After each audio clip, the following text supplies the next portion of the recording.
Good morning, everyone, and welcome to At America. We are the U.S. Embassy's American Center here in Jakarta, Indonesia. This is a place where you can explore, experience, and express the U.S. cultures, building bridges between Indonesia and the United States. And hello, everyone. My name is Naura, and I will be your MC for today's event, Master the IELTS Expert Tips and Strategies. Can we give a big round of applause? Yes. Are you currently preparing for IELTS? Maybe you're aiming for a specific band score for university admission, scholarships, or even your future career. Well, whatever your goal today is, today's session is here to help you prepare with the right strategies and, of course, a little bit more confident. But before we begin, we have a question of the days for our online audience, and the question is, what does IELTS stand for? Is it A, International English Language Testing System, B, International English Learning Test System, C, International English Language Training System, or D, International English Level Testing System? If you think you know the answers, you can submit it in our social media platforms, and by the end of today's event, if you can guess it correctly, we'll give you a special shout out. And now, to guide us through today's session and discussion, join me in welcoming our Education USA advisors to the stage. So everyone, please give a big warm of applause for our Education USA advisors, May Latupono. Good morning, everyone. Apa kabar? Baik, thank you so much for coming this Saturday morning. I know it's a weekend, but I really appreciate your enthusiasm to study this morning. So my name is May. I'm one of the Education USA advisor based here at America. So before we start with our program for today, I'd like to introduce you guys to Education USA. So we are advising network under the U.S. Department of State, and we are here to help Indonesian students, especially if they want to go study in the United States, or if you have any plan to study in the United States for bachelor's degree, master's degree, PhD, postgrad, or if you have any questions about studying in the US in general. So we're here to give you guidance and answers. So if you see, we are in more than 170 countries in the world, but in Jakarta we have 2 centers, one at the US Embassy and here at America. But in Indonesia, we have more than 8 centers with 10 advisors so far. So if you guys want to see us, meet us, talk to us about anything, if you have any questions, as I said, or if you're in the process of applying to study in the United States, you can meet us by creating an appointment with scanning the barcode here, or go to calendly.com/educationusa at America, and then you can book any time that is available there, and also that suits your schedule. So without further ado, please help me welcome our beloved IELTS expert. Let's welcome Douglas Leurquin. Hello, hello. Thank you. Hi, everyone. It's so nice to see so many people here. Oh, has anyone taken an IELTS test before? If you can just raise your hand so I can see. Oh, okay, got a few. Does anyone have plans to take one in the near future? Oh, good. So that's probably why you're here. Has anyone taken any other test? You know, there's TOEFL or Pearson, other tests. How about a hand? Quite a few. Well, I'm here to talk about IELTS. And I really like coming here because this is the one time of the year I can talk to people who are planning to go to, definitely, or almost likely planning to go to the United States. Usually people ask me, "You're American. Why are you telling people about IELTS?" And I say, yes, I'm American, but IELTS is a global test. It opens doors. It's an English test. Many years ago when I first started, I didn't know anything about IELTS. I knew all about TOEFL. TOEFL is another excellent test. TOEFL IBT is an excellent test. The only problem is it's very difficult. You really have to prepare. And of course, your English has to be very good if you want to get a high score. Well, I find IELTS much clearer, much simpler. You don't have to do a lot of preparation. It's a very straightforward test. And probably the best thing about IELTS is there's a speaking test with an examiner, someone like me. So you'll have 11 to 14 minutes to talk to someone like me, and you should think of them as sort of like a friend or a family member. Don't think of them as a stranger. It's someone who wants to talk to you and hear how good, or maybe not, your English is. So, and then they'll give you a score based on that.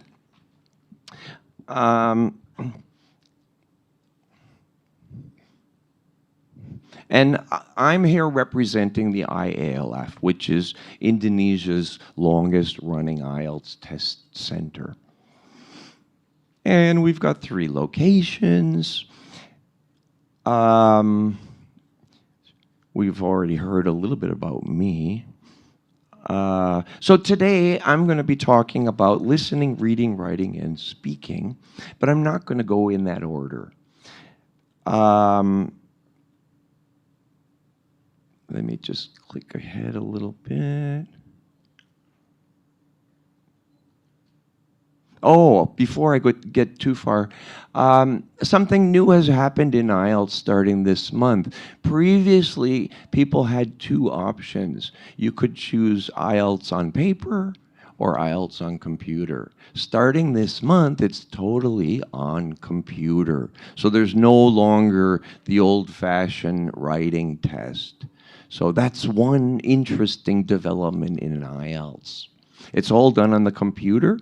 And it means you can get your results in 1 or 2 days rather than waiting for 1 or 2 weeks. But the face-to-face speaking test has not changed. That's still entirely the same. You'll meet with someone like me, talk to them 11 to 14 minutes. The only thing is sometimes it's done on Zoom, but there's no difference. So don't worry if your speaking test is on Zoom or if it's in person, face-to-face. It's the same exact thing. So there's listening, reading, writing, and speaking, but I'm not going to go in that order. The reason being is one of these is the one that Indonesians usually get the lowest score on. Can you guess which one that is?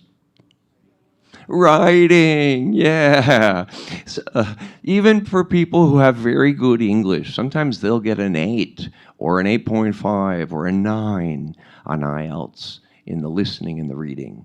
And then they get a 6 or something around there on the writing. So I'm going to talk a lot today about writing. And just to make sure everybody understands, IELTS is based on a 9-band system. So if you take the test, you'll get a score between, if you pay and you don't take it, you get a 0.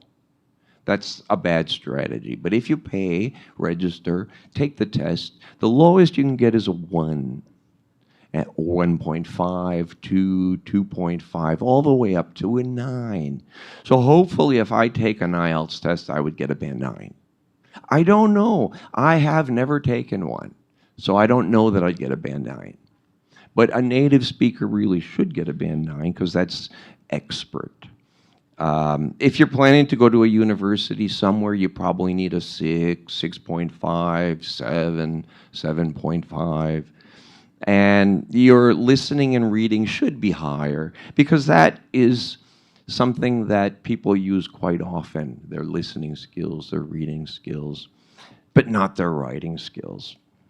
And also, before I go on, I should mention, to get those band scores, it's based on math. It's how many questions you get correct. So in the listening and the reading, if you're trying to get, let's say, a band 7, you would need 30 correct. 30 questions correct.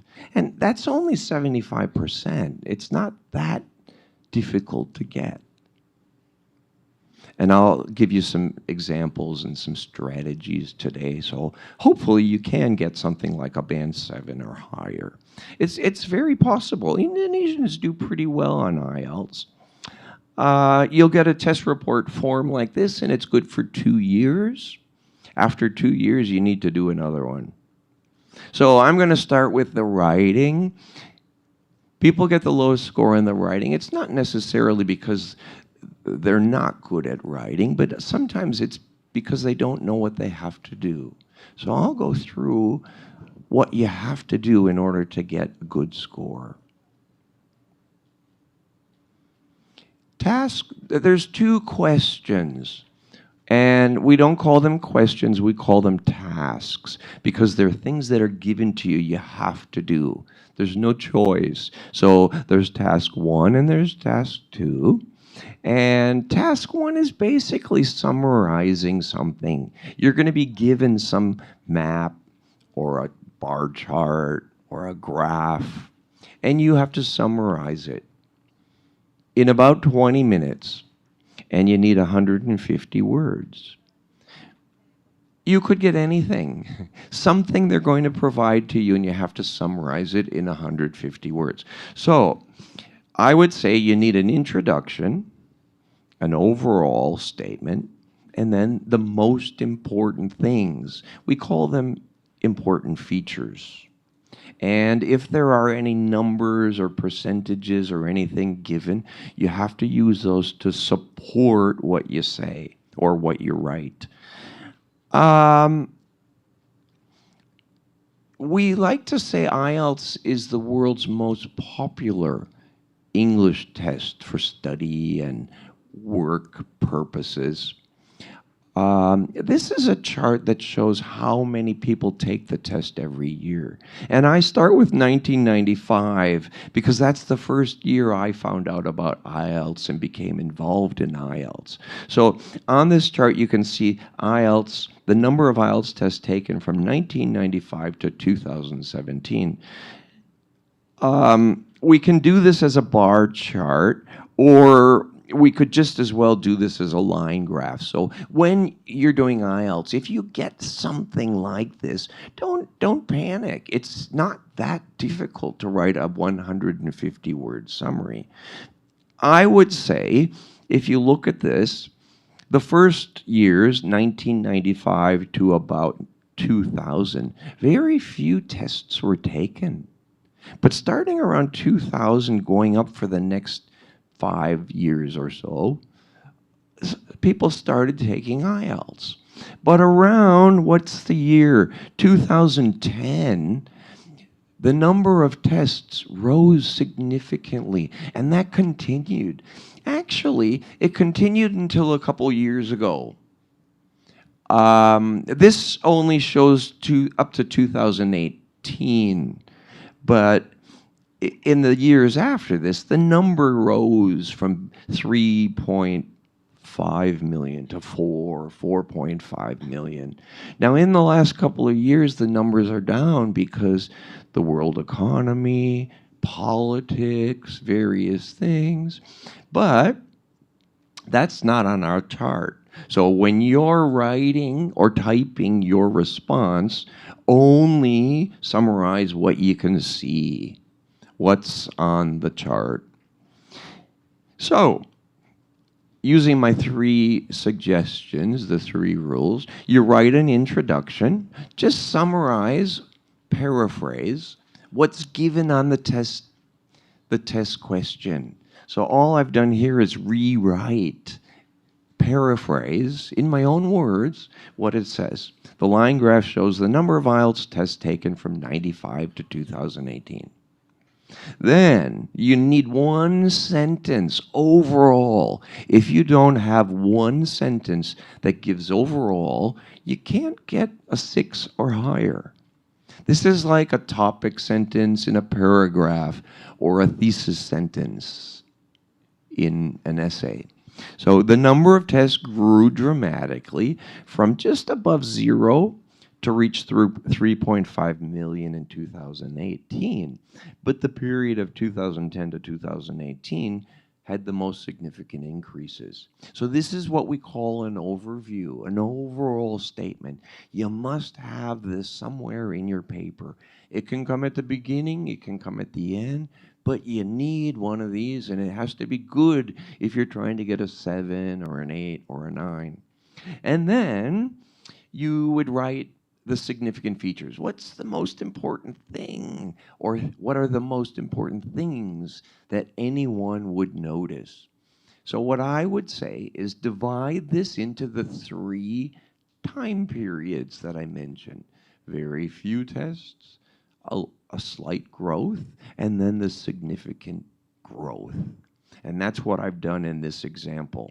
So we would put this together and have a response like this, about 188 words, and that's good. That should get me a good response. But there's no paragraphing, so it's a little bit hard to read. So I would suggest use good paragraphing. If you're trying to get a 7 or an 8 or a 9, you have to have good paragraphing too. So that's basically all you have to do. Don't do any bullet points or numbering or titles. That's not allowed. One problem is you don't know what kind of question you're going to get. It could be a line graph, it could be a pie chart, it could be one of each. But the idea is exactly the same. Introduction, overview, and then the features. And in this one, the 2 graphs are not really directly related. There's no cause or effect between the 2. So we could have 1 paragraph about the pie chart and 1 paragraph about the line graph. You could get something like a map. If it's a map, or 2 maps in 2 different years, you'd have to look and find what are the things that are the same, what are the things that are different, what's changed, what's been modified. So before you write, you can use the features on the computer. Things like copy, paste, highlighting, those are allowed. Those will be available, and you'll have a chance to practice before you start the test. So you'll get familiar with the keyboard and use those. Of course, there's no grammar check. You need to do your own grammar check. So list all the changes. Now, I've done this already. I put 7. And this is also in your handouts. And then I grouped them, things that were added, things that were taken away, and then things that were modified. And I would include, rather than going one by one over those changes, I would group those in 3 different sections. Introduction, overview, and significant features. And that should be able to keep you to the 20-minute time limit. Don't spend too much time on task 1. You could get a process, and sometimes people panic. Oh, I have to write about a process. No, you just count how many steps. If you count this one, there's 7 different steps. And it's just something about building, manufacturing bricks. And you can use the language they've given you. And then the overview would be telling what the process is and how many steps it has. And then you would write it out step by step, first, second, after that. So my point is, keep task 1 simple enough, overview and the key features. That's the most important thing. But when the examiner is giving you a score, they're going to look at how logically it's organized, the grammar, and the vocabulary. So this is where the problem comes in. You need to use a wide variety of vocabulary. Don't use just the same word again and again and again. Use different words. Use higher level words if you can think of them. Same thing with grammar. We don't want just simple sentences. You need some longer ones. So a simple sentence like, Douglas is a man, Douglas is talking, Douglas is looking at the audience, Douglas is talking about IELTS. Those are all very good sentences, but those are simple. They're very simple. So if you're trying to get a 6 or higher than a 6, make sure you combine some of those. The speaker today, comma, whose name is Douglas, comma, is giving suggestions about taking IELTS. Now, that's a longer, complex sentence with different things going on. And it's correct grammatically. So if you're trying to get a 7 or an 8 or a 9, you're going to have a lot of sentences like those, okay? So it is possible, and it'll all come down to how good your English is. So you can't expect to get a band 9 if you have limited English skills. So it takes a long time to improve English, but once you feel your English is as good as it's going to get, that's when you should take IELTS, when you feel confident. Before we go on, I do have one short quiz. This is in the handout packet. This shows 4 different countries and obesity levels. Where are people overweight or very overweight? And this has Japan, Finland, Australia, and the United States. And you can see, like usual, the United States wins. The US has the highest percentage of population overweight, followed by Australia, then Finland. Much further back is Japan. Now, if you had to write 150 words, introduction, overview, and the key features, could you do it? Yeah. I've given you 3 or 4 sample answers. 4, okay. And you have to choose which one is the best one. A, B,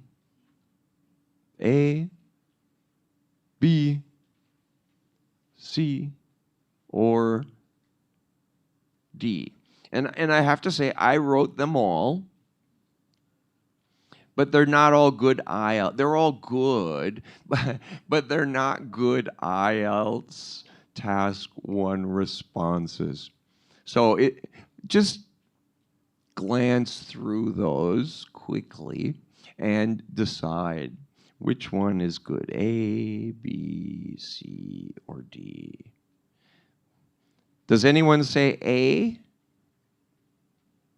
No. This is a bad one because it's only opinion. It's interesting to read, and maybe it's true, but no, this is a bad one. What about B? This is bad too because it's only 131 words. It's too short. And the reason is there's something missing. What's missing here? The data, yeah. The summary is actually quite good. There's an intro, there's an overall statement. The features are there, the key features, but there's no data. What about this one? This one is good because it has percentages. The data's there, but it's only 140 words. What's missing? Needs to be 150 because there's really no summary or comparison. It's only percentages. It's boring. We need a little bit of summary or a little bit of comparing the 4 countries, comparing the 3 years. So that one's not a good one. So does anyone think D is the best one? Yeah, and it is D because I put B and C together. So this is basically, this is B and this is C put together. And this is what you have to do when you write an IELTS Task 1. Not so difficult, but keep it clear and short. Don't spend more than 20 minutes because Task 2 is worth double. It's worth more. If you're trying to get a high score, you got to do a really good job on Task 2. Task 2 is an essay. Have you ever written an essay as a high school assignment? I bet you have. Teachers like essays because we can read and see whether you understand everything or not. We can see your logic when it's written in the essay. We can see your vocabulary. We can see the grammar that you've used. So essays are quite good. And again, when I was talking earlier about other tests like IBT, no, I didn't say IBT. I meant TOEFL, like TOEFL, IBT. It's very good, but when you do the writing, for example, there's other things involved. They bring in the reading and they bring in the listening. In the IELTS writing, no, it's an essay. You're given a question and you respond. You write an essay. So there's nothing external like a listening or a reading involved in it. So keep it easy. They're just looking for a paragraph. At least 3 paragraphs. Sorry, I meant they're just looking for an essay. But the essay needs to be at least 3 paragraphs, hopefully 4 or 5 or 6. It needs to be a very good essay if you're trying to get a band 7, 8, 9. And you have to answer everything they ask you to do. So don't skip anything. Make sure you analyze the question. Plan what you're going to write. Write it. But most important, read it. Don't count the words. The computer will tell you how many words. The words aren't, the number of words is important if it's not 250. But it's more important to read and self-correct. Make sure you use a wide variety of vocabulary. Make sure your grammar is good. Subjects and verbs agree, and you have some longer complex sentences. Sometimes you have to combine 2 sentences together to make it sound better, make the vocabulary and the grammar better. So make sure you proofread. It's like when you work, I don't know about you, but I have to write a lot of things or type a lot of things. I never immediately submit them to my bosses. I always read them first and make sure I don't have any mistakes. So IELTS is the same, just like that. One problem is we don't know what kind of question you're going to get. You could get, do you agree or disagree? To what extent do you disagree or agree? That's basically the same. You just choose this side or this side. If you want to do 50-50, that's fine. You can do that as well. However, you could get another, what I call, discuss 2 sides. Discuss A and B. And if you are asked to discuss A and B, you have to discuss 2 things. A and B. If you only mention A, you'll get a low score. If you have to respond about does A outweigh B, meaning is A better or worse than B, you have to mention both sides. There's another one, discuss both sides and give your own opinion. If you get this one, you have to talk about A and you have to talk about B, and then you have to say what you think. So that's actually 3 different things. So, for example, sports professionals earn a lot of money, more than in other professions. Some people think that's fine, some people think it's not. Discuss both sides and give your own opinion. So, you have 3 things you have to do here. Why is it okay that professional athletes can get a lot of money? If you think of one example, like soccer or football, someone like Ronaldo, well, they're the best. There's no one best in the world. So if it's one person out of billions, of course, they deserve a lot of money. So that's one example of why it's okay that sports people make a lot of money. But what about the other side? Some people think it's not okay. And if you look at people like nurses or maids or babysitters or teachers like me, we don't make very much money.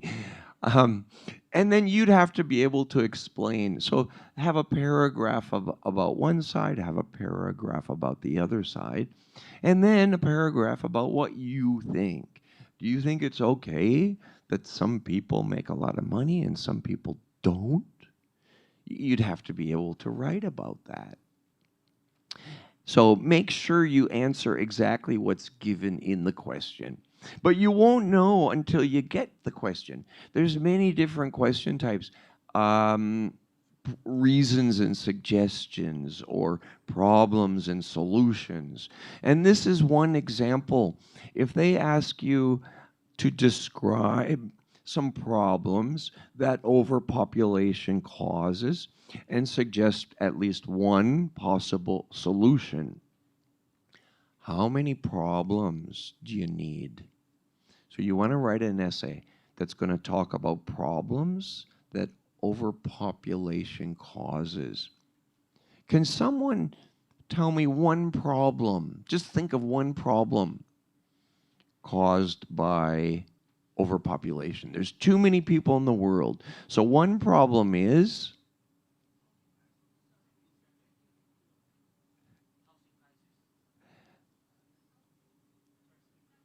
I've heard a couple of different ones. How many would you need in your essay? At least one? Two? Yeah, because it says some problems. At least two, hopefully three. Not too many, because you need to explain them. How many solutions? What's the lowest number of solutions that you can have? One, because it's at least one. If you don't have even one, you have 10 problems, but 0 solutions, you're going to get a low score. They mark you down. So you need at least 2 or 3 problems and at least one solution. In your packet, I think I've got a few other examples too. But I just want to talk about the marking. When the examiner's reading your paper, they're going to ask, is everything clear?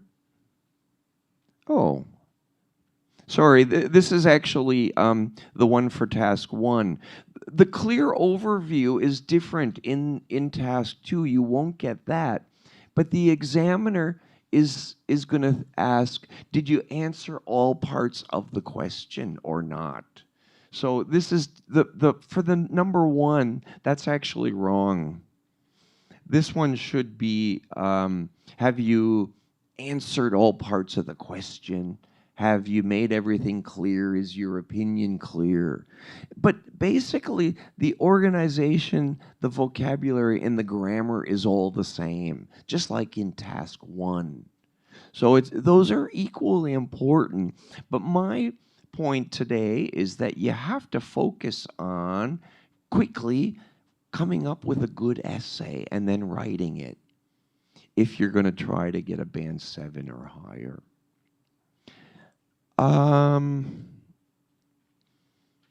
Unfortunately, we have to move on. I like to do this one as well about school uniforms, but we just don't have enough time. So make sure when you write your task 2, it's a proper essay. Introduction, body paragraphs, and concluding paragraph. Don't use bullet points. Don't use subtitles, titles, numbering. It has to all be written out. If anybody is planning to do general training, so what I'm talking about today is mostly the academic test, but we also have a general training version. If anybody is planning only to apply for or to take IELTS for work purposes, you wouldn't have to do the academic test. But if you're planning to go to a university or an educational institution, you do the academic test. If you're planning to do general training, task 1 would be a letter. It wouldn't be the summary. So this is just for anybody who's planning to take IELTS for work purposes. But task 2 is exactly the same. It's an essay. I want to move on now to the speaking.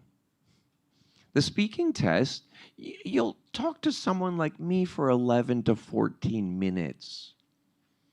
And Indonesians usually like to talk a lot. So it's really a good test. Be calm. Think of the person as a friend of yours. Don't think of them as an enemy. They just want to ask you some questions and hear your responses. So give full responses. Give reasons if you can. Use good cohesive features like there are several reasons, or one reason is, the next reason, the other thing.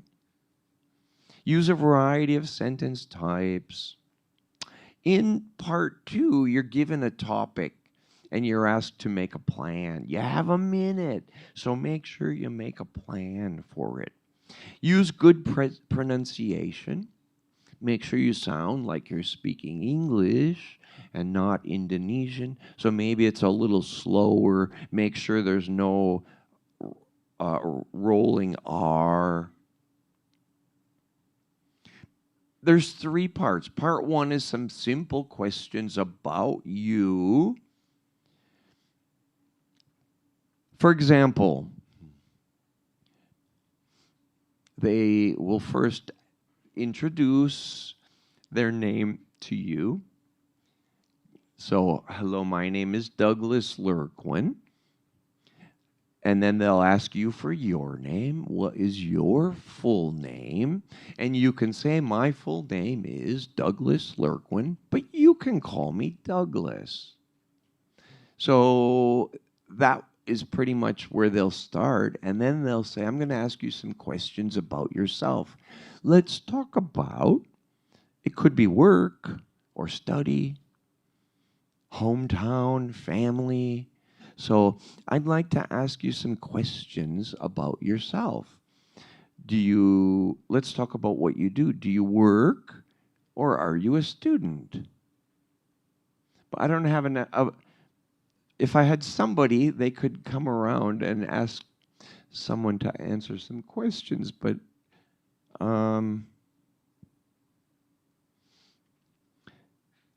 then they're going to go on to the second part. And they're going to change from about what you do. It'll be about something like sports or TV. It could be anything. It'll be 3 or 4 short questions. Let's talk about sport. What's your favorite sport? And then you'd explain, my favorite sport is swimming, and I like to go swimming every day at the local pool, which is very close to my house. And then they're going to say why. So whenever possible, include why. Tell the examiner why. Otherwise, they're going to ask you why. So it's better you give that in your response. So in part one, they're going to have 2 or 3 different topics like this. Then they'll go on to part 2, and they'll give you a topic. And you have a minute to prepare, make some notes, and then they'll ask you to talk for 2 minutes, and you'll just talk about whatever it is. So it could be something like make a plan. What would you like to do in the future if you had a chance to? Think of something. I'd like to go to the moon, and then make a plan. It could be anything. The examiner just wants to listen to you talk, and you'll talk for 2 minutes. Then, so make a plan. You'll get a piece of paper, and you can make a plan. Then they go to part 3, and they ask you more difficult, complex questions. Part 3 is not about you. It's about people in general. Why do people make a plan? So it won't be about you. It'll be about everyone, about most people in Indonesia. For example, why do some people make plans in their everyday life? Well, a lot of people like to make a plan because their time is limited. They don't have unlimited time, so they need to make a plan so they know exactly what time they're going to get up and where they're going to go and what time they're going to go to bed. So you'll get, it could be 8 or 10 questions, but it'll be 4 to 5 minutes. So it's not a lot of time. A lot of times the candidate finishes with the speaking test, and they say, we're finished already? Ooh. Well, it's only 11 to 14 minutes, so make sure you talk when you have a chance. The examiner's going to listen to you and give you a score based on, do you sound fluent? Can you keep talking? The lexical resource, can you talk about you and also other people? And then the grammar and the pronunciation. Does it sound like you're speaking English, or does it sound like you're speaking in Russian? Unfortunately, we won't have time. In your handout packet, there's a link to a couple of videos. So that'll be your homework. You'll have to listen to those later on.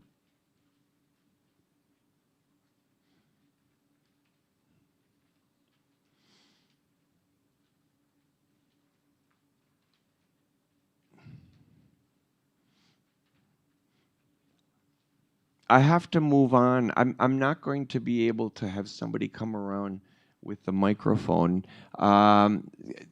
We have to go on to part 3 of this, which is the listening test. And in IELTS, listening, I think, is the easiest because you look at the paper before they start, and then you listen, and you just follow along. All the questions are in order. So it's not very tricky. If your English is good, honestly, it's easy to get a high score because all the questions go in order. You can look at them before it starts. And with the computer test, as you're listening, you just type in the answer, and then you go to the next one and the next one. If you miss one, just skip it and go on to the next question.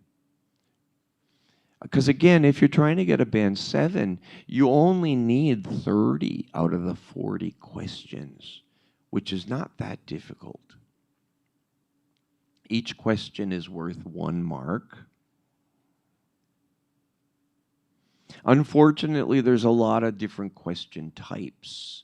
You won't know until you take the test, you could get many different question types. So that's why I always say practice before you take the test.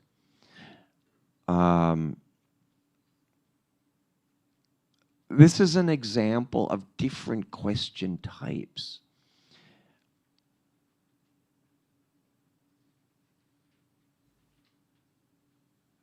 And this one as well. So there's at least 10 different question types. If you go to IELTS.org, you can actually download free practice material. So you don't need to buy books or anything. If you go to IELTS.org, which is the official IELTS website, you can register for a test and you can also download free practice material. You can also come here next week and we will do a practice test. So you'll be able to try out all of this. So hopefully you're available again next week and you can come and try this. In the listening test, I've got to skip this. In the real test, you'll have one section, one question type. They're not going to mix the question types up. So it'll be something like this. And you'll be given the topic. So you're going to listen to someone talking about an underground house. And you have to answer some questions based on that, right? No more than one word and or one number. So it's very important you only do one word or one word and one number. Don't write two words. If you write two words, it would be wrong. So you'll just listen and then fill in the blanks. Can we play this one? It would be good. They consulted various architects and looked at a number of designs before finally deciding on one. As I've said, it was a design for a sort of underground house, and it was built into the earth itself, with 2 stories. The north, east, and west sides were set in the earth, and only the sloping south-facing side was exposed to the light. That was made of a double layer of very strong glass. There were also photovoltaic tiles fixed to the top and bottom of this sloping wall. These are tiles that are designed to store energy from the sun. And the walls had a layer of foam around them too to increase the insulation.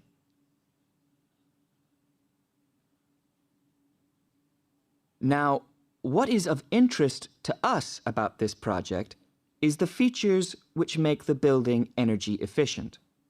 Sunlight floods in through the glass wall, and to maximize it, there are lots of mirrors and windows inside the house.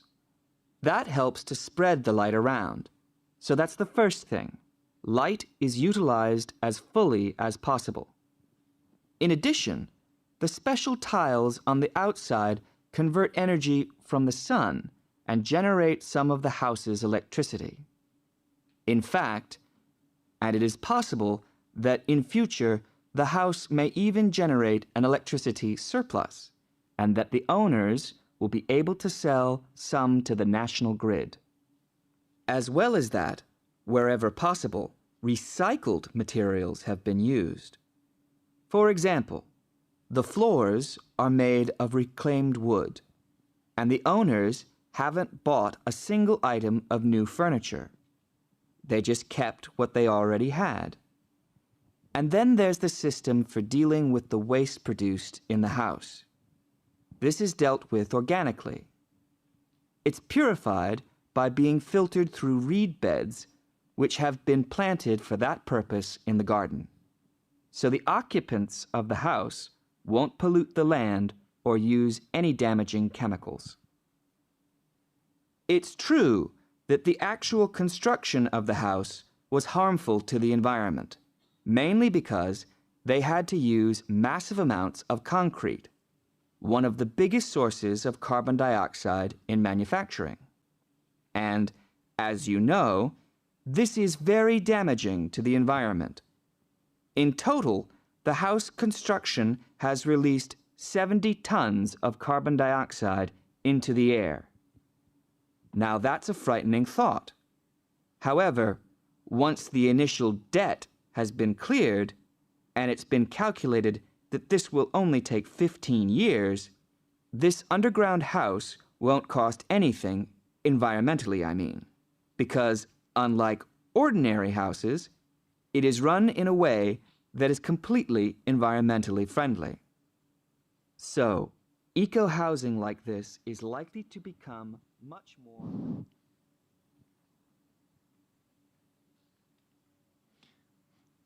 Now, could you correct, just mark if you got it right or if you got it wrong?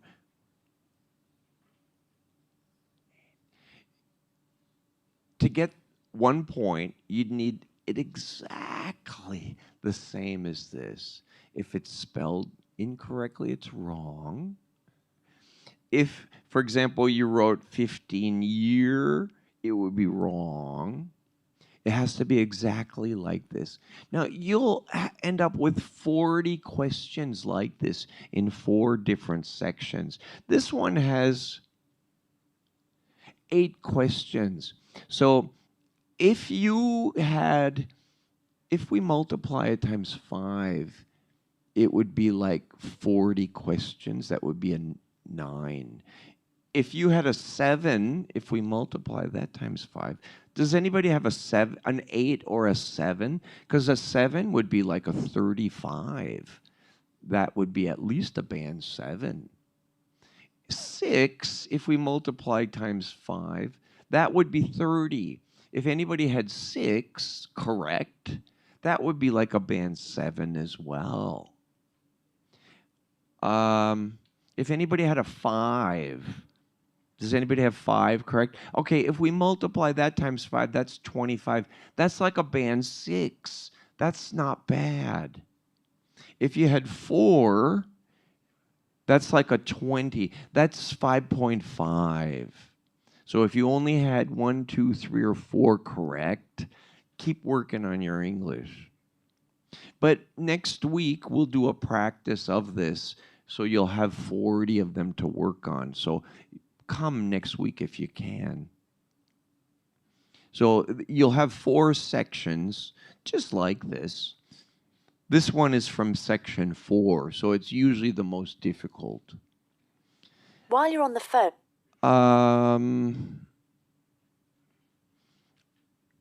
And just briefly, I want to mention the reading as well. There's 40 questions in 3 sections. Look at them before you start. Choose the one that looks the easiest. That's the one you should start with. Sometimes people get lucky. It's a topic they like or they know about. So reading a lot, having a lot of knowledge about different topics is really helpful for the reading test. Here again, there's lots of different question types. I want to mention the question types because it is actually useful to practice. Some of them go in order. Multiple choice, identifying information, yes, no, not given, true, false, not given. Those always go in order.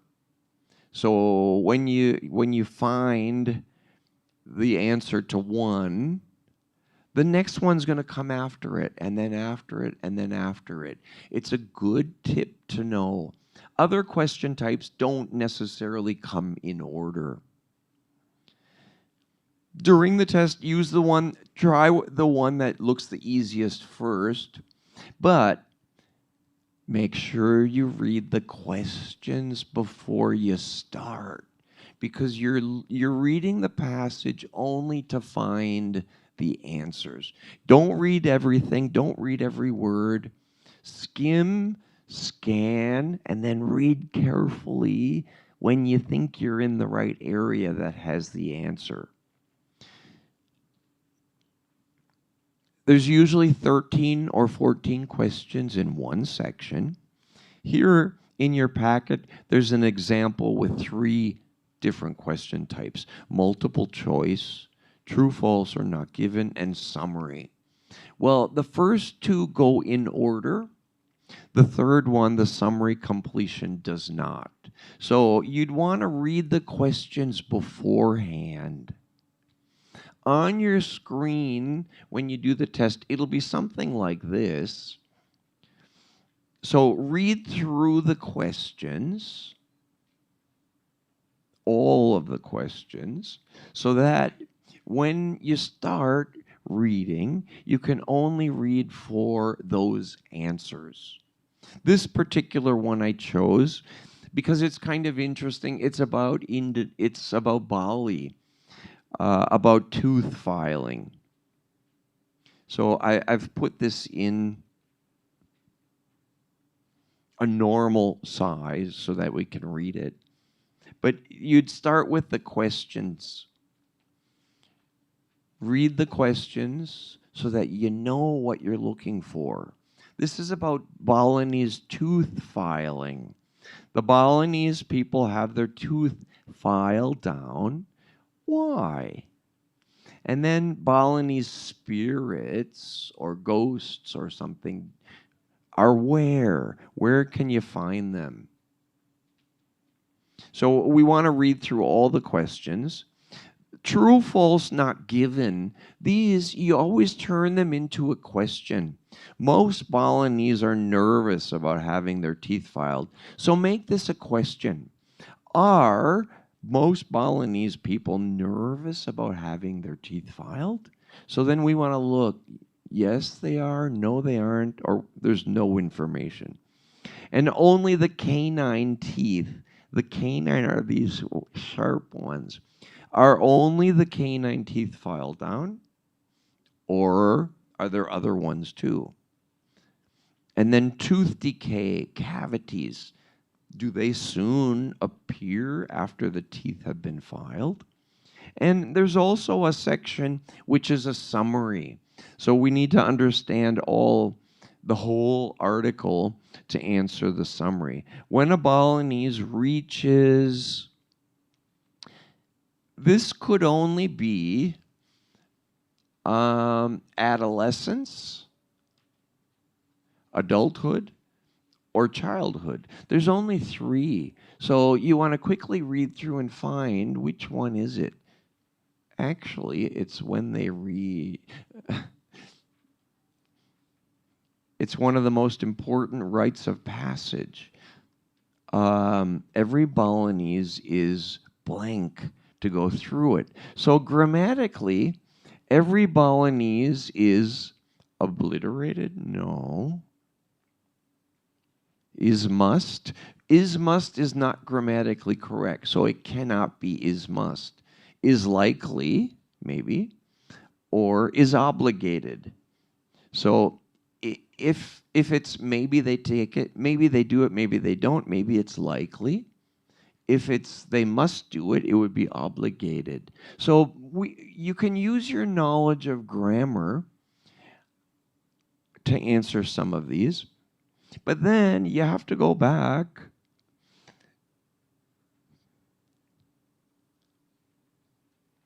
and then you have to skim, scan, and read carefully to find the answers. So if we start to read this one, we will see a clue right here.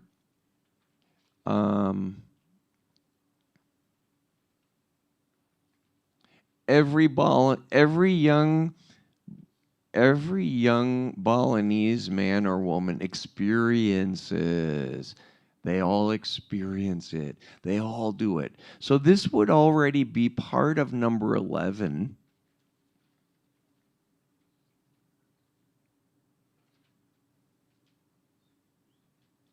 Every Balinese, it wouldn't be likely, it would be is obligated. So it's probably going to be obligated. And then we'll just keep reading until we can find the next response. If you go to paragraph 2, it's part of the traditions. It's not performed for cosmetic reasons. It's so important that without it, they believe they may experience serious social or behavioral problems later, or their personality might change. So then we go back to that first one. The Balinese have their tooth filed. Which one is it? A, B, or C? A, B, C, or D? C, to avoid problems in life. And then we go to the next one. Balinese religious life is filled with deities, gods and demons, different levels of the world. And we read this whole paragraph, and then we can answer the next question.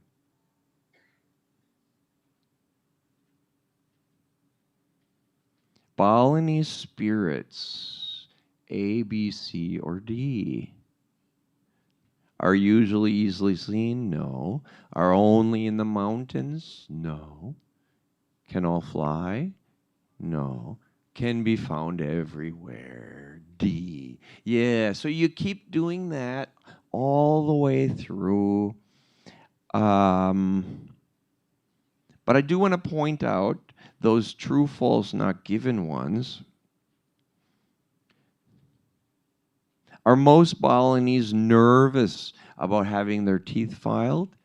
We haven't seen anything about that.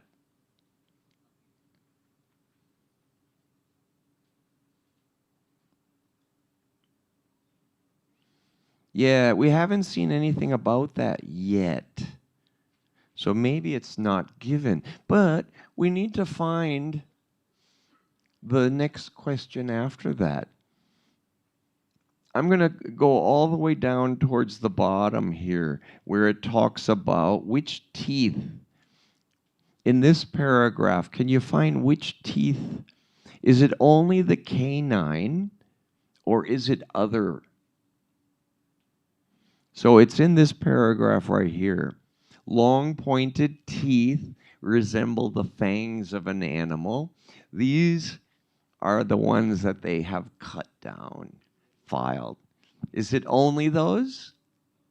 No. It's any of the ones that are sharp. Any prominent points. Oops. Any prominent points of the lower teeth. Yeah, so they file all of those. So going back to our questions. Number 5, most Balinese are nervous. No info, so not given. Number 6, only the canine teeth filed down? No, false. Tooth decay soon occurs in the filed teeth. So this will come in the passage next, after that. Here. Oops. Unfortunately, offset by early teeth decay, exposing them to acid decay. That's, yes. Does tooth decay soon occur in the filed teeth? Yes. So that's how you do it. And you do the same thing for that whole reading passage. And then we'll have the answers like this.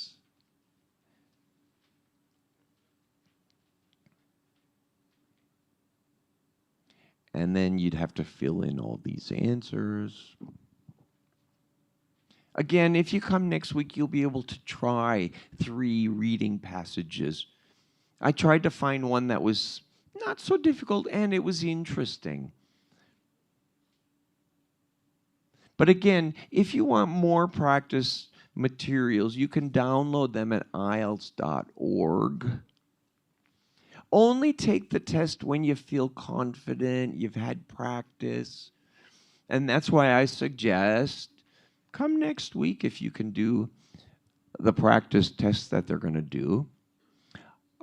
Take a course if you can. You can even practice with each other. You don't have to take a course. I work at a school, so of course I always recommend people take a course, but you don't have to. And nowadays they have applications available. British Council has one, IDP has one, IALF has one. They've all got different things that you can do. I'm not suggesting it, but I sometimes use the app called Duolingo. Does anyone use an app called Duolingo?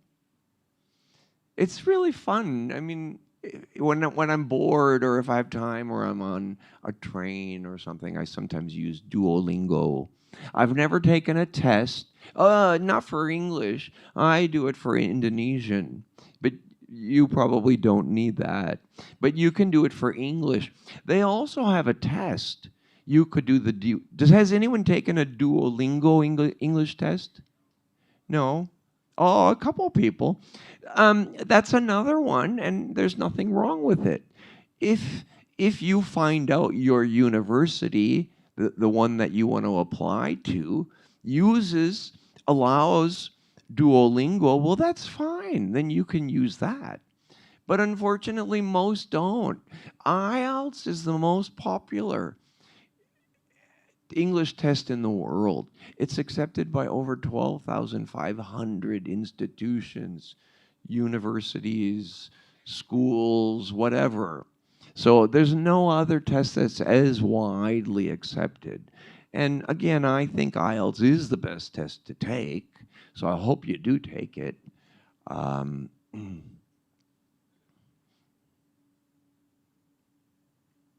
These are just some of the things that I used. I'm not saying my material is the best. It's probably older than some of you.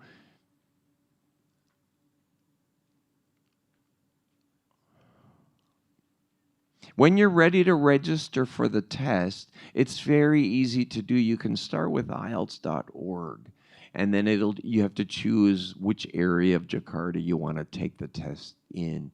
Nowadays, it's available all over. British Council has test venues, test centers everywhere. IDP has test centers or test venues everywhere. IALF, we're just one of them. We're an IDP test center and venue in just a few locations. But start with IELTS.org when you're ready to register. I do want to ask if you have any questions. You'll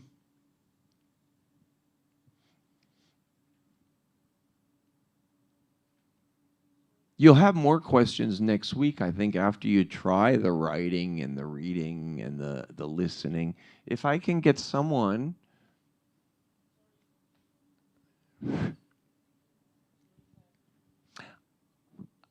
Yeah, sorry, I either I have to go down. Test, sorry. Is it okay? Sorry, maybe. So if I can get your name and one question. Okay. Thank you. My name is Tio. I'm already tried the IELTS test, but on the British Council apps, the name is like the English test. Is it good or not?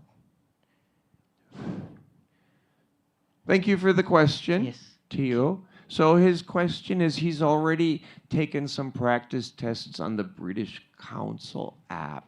Is that good? Yeah, they're all good. I don't know about that specific test, but IELTS is a very simple test. It's a very straightforward test. Even old test material, when we don't use the material anymore. They put them in books. So you may have seen IELTS, Cambridge IELTS tests, and you can buy the books. They're like Cambridge IELTS 1 until 15, I think. You can buy one of those books, and each book has 3 or 4 different listening, reading, writing, speaking tests in the book. They're all freely available online now, which is why you don't have to use an app. You can use an app. Some people I talk to have used the British Council app, and they've been happy with it. I can't tell you anything more about it. It's one good option, and it is one that I mentioned earlier. I don't think I would do it if I had to pay. So that was a good question. Thank you. Is there any other question? Oh, okay. Oh, here. Okay. Here first. Oh yeah, my name is Moses. I wanna ask, do you have any tips for writing tests? Because it's randomly just appear in the test. Like there is like life cycle diagram in the part 1, and then the part 2 there is like agree or disagree, and sometimes like you have to do a statement, something like that. Do you have any tips to write the writing test? Okay. Thank you, Moses. No, the only way, if you're trying to get a high score, part 1, practice. You know, practice writing 150-word summaries of different things. Or read papers or magazines. I saw a very good graph yesterday online somewhere, and I thought, oh, it's so good. Everything I read, it was such a good summary of it. You know, you can find task 1 examples all the time in things that you read. But basically for task 1, it's always an intro, an overview, and the key features. It's easy. Keep it simple. And for task 2, it's just an essay. They want an argument, and they'll give you the question. You know, some people think it's good that students wear school uniforms. Some people think it's good that students choose what they wear. Discuss both sides and give your own opinion. So you're going to have an introductory paragraph, 1 paragraph about why it's good that students have to wear a uniform, 1 paragraph about why it's good for some people to choose what they wear to school, and then a conclusion. So whenever you do take IELTS, your essay has to be just a simple 4 to 6 paragraph essay like that. I think it's very easy. So don't make it difficult. Get some practice. Yeah, of course, practice. You can do it with a friend, and then you exchange papers. That's an idea. Don't discount your ability to help other people. For the speaking as well, you know, you can do pair practice. Give each other suggestions or criticism. Was there another question right over here? Yeah. Thank you for the opportunity, and thank you for the great explanation. My name is Hans Sumarmata. You can call me Hans. So, in the near future, I want to take IELTS test, but for most candidates, at least for me, the biggest challenge is countering writing or speaking topic that is completely unfamiliar or disliked, which often triggers panic and waste time brainstorming and limits our topic-specific vocabulary. And my question is, from your perspective, what is the most practical strategy to manage this anxiety, and is there a universal thinking framework we can use to structure a logical argument and without compromising our language or vocabulary scores? Thank you very much. Okay, thank you, Hans. So basically, what do you do if you get a topic and you don't know all that much about it? Well, you have to come up with an answer. Don't make it something emotional. For example, if you have to describe someone you admire, or someone famous in your country, or someone who people admire. Think of someone that is easy to talk about. Maybe the president, or the previous president, or an artist, a singer, an actor, someone. Don't talk about, another one is an old person you like, or an old person who helped you. Sometimes people will describe their deceased grandmother or their deceased grandfather, and then it makes them cry. Well, that's a bad strategy. If you're talking about someone you want to meet, you wouldn't want to talk about your deceased grandmother or grandfather. It's going to make you cry.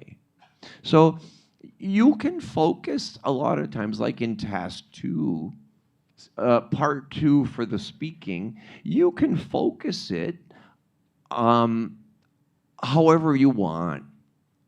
And even if you don't know, you can say, I'm not really sure if this is what you mean, but I think what you mean is this. And then you can talk about that. That's one strategy. And you know, in part 3, for the speaking, if you're not talking about what the examiner was asking you about, they'll tell you. Oh, well, you're talking about this, but what I mean is this. What do you think? So all you can do is respond the best you can, give long sentences, give full responses, use the best vocabulary you can. But I do want to add, if you don't know a word, don't worry. Paraphrase. So if you don't know what the word for something is, you don't need that word. Just explain it in other words. I do that in Indonesian all the time. There's some words that I cannot remember. But you know, those are not important. You can always explain it in simpler words. So use big words when you can. But if you don't know them, you use simpler words to explain what you mean. So don't get frustrated or you know, stop. IELTS is a performance test. So sometimes you perform well and sometimes you don't. But take the test when you think you're going to perform the best you can. And I'm not advocating you take the test many times, but it is performance. So if you don't perform, if you don't use your English, you won't get, if you don't get the score you need, you can take it again. But it's not cheap. That's the only problem. Sometimes I see people, their English is really good, but they do everything wrong and they get a low score and they don't understand. And then I find out, oh, they never did any practice. They didn't take a course. They didn't know anything about the test. And then they didn't get a high enough score. So preparation is important. Practice and preparation. Thank you. Good question. Was there another one? Oh, a couple of them right here. Oh, and over here too. I don't know where the microphone went. Oh, well, we got a couple right here. Right here.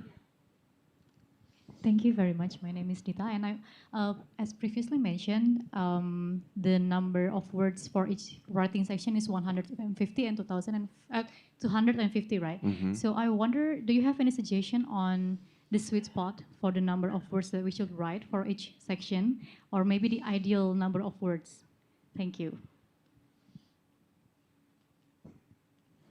Well, actually, what I've heard through the grapevine is the word count is not that important anymore. You know, with AI and with the modern technology in use nowadays, it's very easy for people to use a lot of words. It's not so important anymore. So I wouldn't focus too much on the word count. Um, yeah, it's written that you need 150 for task 1 and you need 250 for task 2. But as long as you answer all parts of the question, you're okay. Don't worry too much.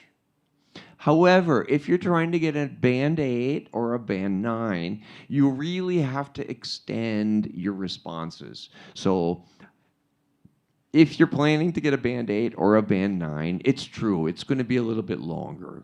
Like you noticed on my example about the obesity, I think it was 200 words, 214 or something. So no, I can't give you a word count that's sweet. But good question, thank you. Was there one more question over here? Yeah. Hello, Douglas. My name is Bilkis, and I want to ask you a question that actually I have take IELTS several times, and it will be my fifth for taking. You're an IELTS. expert. No, because I haven't get my expected desired score. So in this 2026, I got, like you said on the previous session, there is a different method. It's only on computer-based test. And do you have a specific, maybe the IELTS also make a significant changes about the test about in 2026? Maybe different technique that we can use for this year test. Thank you. Thank you. No, there hasn't been any significant change. It's still the same old IELTS test. It's just on computer now. Sometimes taking the test more than once is a good idea. If you don't have the score you need, but there is now a one skill retake. You can pay and only retake the writing if that's what you need, or pay and only take the speaking if that's what you need. Sometimes, though, people do take the test many times. A friend of mine in Australia had a student, and she needed a band 8 in everything. Listening, reading, writing, speaking. She took the test about 12 times. It was for Australian immigration. And you know, at some point, she got it. She got an 8 in everything. So it cost her a lot of money, but it was for immigration. It saved her a lot of money too. It saved her a spot in Australia. So, but thank you for the question. There was one more right here. Just for a reminder, this is going to be the last Oh, question. okay. Thank you, Mr. My name is Tama, and I have been taking the IELTS test 2 years ago, and I've got score 6 band, and I'm trying my best to increase the score for the next test, but I'm really struggling with the collocation and the naturalness of the language itself, and I've been asking you, because you're native, right? I need some strategy or tips to increase my language, especially for the to create nuance. Yeah, And thank also- you. Okay, good Thank you. question. Thank you. So his question is, he's got a band 6 already, but he wants higher. How can he get higher? Well, see, this is the problem. 6 is not difficult to get. If your English is okay, in speaking, the examiner understands what you mean. Some of the vocab is wrong. The grammar is okay, but there's lots of mistakes. But if you're trying to get a 7, you need, like you said, some more native speaker like language, more interesting language, higher level vocabulary. Grammar, you need a lot of grammatically correct sentences.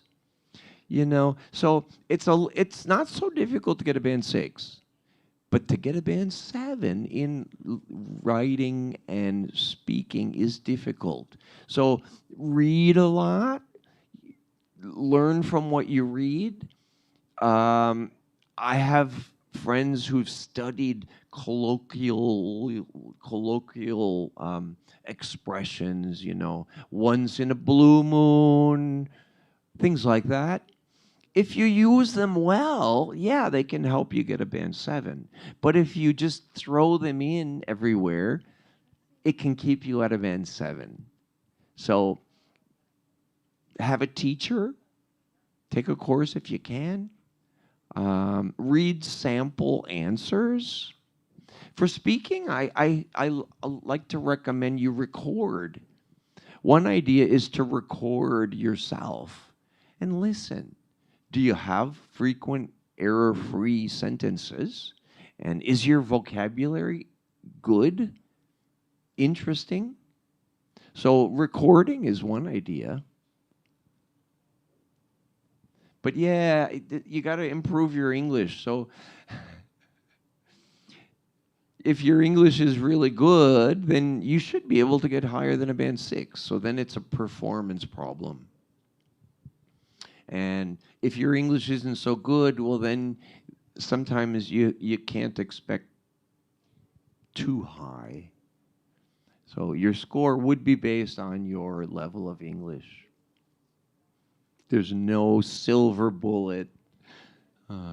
So, was that the last question? So, yes, because we have limited time. But if you guys have any questions, you can stop by later for a brief time. So I'm so sorry we have to end here, and I will give it back to our e-guide for today, Naura. Thank you, Douglas. Yes, thank you very much. Thank you so much once again to Mr. Douglas for such a wonderful session. Can we give another big round of applause once again? Thank you so much, everyone. Yes, and we hope that today's session has given you a better understanding about IELTS and also help you be more confident and prepared for your future test. And earlier today, we have given our online audience a question of the day, and the question was, what does IELTS stand for? And the correct answer to the question is A, International English Language Testing System. Congratulations and also shout out to @alivia.ra from Instagram for being the fastest participant who can answer it correctly. And before we wrap up today's session, everyone, I would like to remind you that Master the IELTS expert tips and strategies consists of 2 parts. Today's session is the first part, which is IELTS workshop, and we will be continuing with our second part, which is IELTS mock test on 29th of August, exclusively only here in America. So if you're preparing for your IELTS test, make sure to join us for our second part as well and get a chance to put what you have learned today into practice. And lastly, if you want to stay updated on our upcoming events, you guys can consider to follow us in our social media platforms. We have at YouTube, Instagram, X, and Facebook at AT America, or visit us in our official website at www.atamerica.or.id to get to know more about our program. And with that, thank you so much for your participation today, everyone. My name is Naura, and I will see you guys at the next America event. Bye!